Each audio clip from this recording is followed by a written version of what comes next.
Clinical examination of the central nervous system. The unconscious or poorly responsive patient.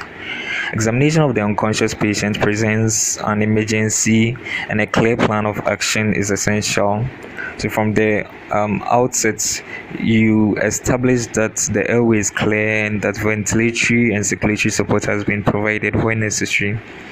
Even when the diagnosis seems obvious, as in severe alcoholic intoxication, possible alternative or contributory causes of coma should always be considered. The history must be obtained from eyewitnesses, family members, and friends. The examination of the unconscious patient should always start with a general physical examination and venipuncture, so that the blood samples are sent for lab tests early. A neurological examination should follow these preliminaries, and the management of the patient depends on the circumstances. In the tropics, the association of coma with fever will lead one to consider conditions like meningitis, encephalitis, and cerebral malaria. In the Western world, you should consider drug poisoning, alcoholic intoxication, head trauma, and stroke. An assessment of the level of consciousness should be made using the Glasgow Coma Scale. The points are given for each of the three activities of eye movement, verbal response, and best motor response. So for eye movements, spontaneous eye opening is 4, eye opening in response to speech is 3, eye opening in response to pain is 2, and no eye movement is 1.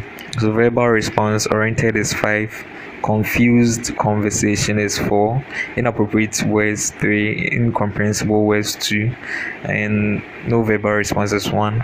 So the best motor response, if the patient obeys commands, that's 6, localizes response to pain, that's 5, withdraws from pain, that's 4, abnormal flexion to pain, that's 3, extensor response to pain, that's 2, and no motor response, that's 1. So the total Glasgow coma score is 15. And the scores 10 to 15 have good prognosis, and scores 5 to 10 have a guarded prognosis. So total Glasgow coma score below 4 have very poor prognosis. Determination of the Glasgow coma score can be repeated as often as possible to assess the progress of the coma. The fundi should be examined for papilledema and for hemorrhages, which when subhyaloid in type indicates sudden recent rise in intracranial pressure. The disturbance of function in the upper brainstem may lead to coma, and such disturbance may result from either displacement of the brainstem by a mass lesion above or below the tentorium cerebelli, or by a focal lesion in or adjacent to the brainstem. The signs of brainstem dysfunction are asymmetry of the pupils, or poor light reaction or dilatation.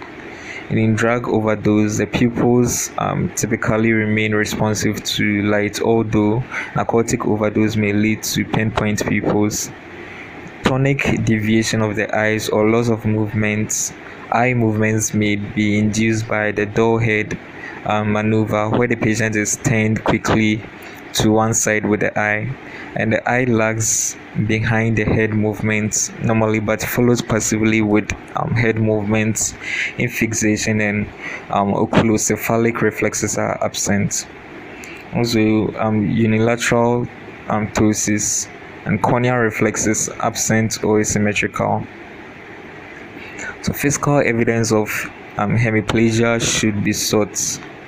Unilateral facial weakness may be evidenced by one cheek blowing out in expiration, or one side of the face failing to grimace as strongly as the other to painful stimulus. The posture of the limbs on one side may suggest hemiparesis and lack of reflex um, return to pain, an increased or sometimes absent reflexes, and rarely a unilateral extensor plantar reflex may confirm this. A test pharyngeal sensation and gag reflex by stimulating the posterior wall of the nasopharynx. A test sensation in the limbs by observing the reactions of painful stimuli to the sternum, nations, hands, and also the feet.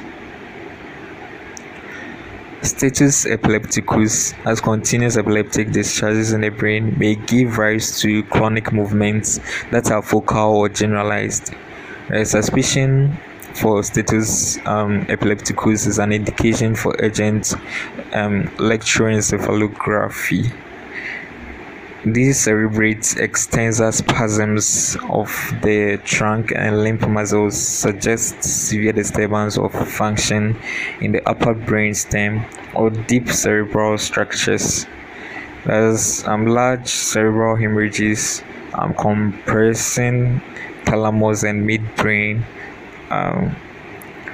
could be present, but sparing the pons may be present also in this way. It is important to realize that signs of brainstem dysfunction leading to coma may conceal signs of brain disturbance in the hemisphere. Hence, where facilities are available, urgent computerized tomography, a CT scan, is necessary to establish the pathological anatomy of the brain.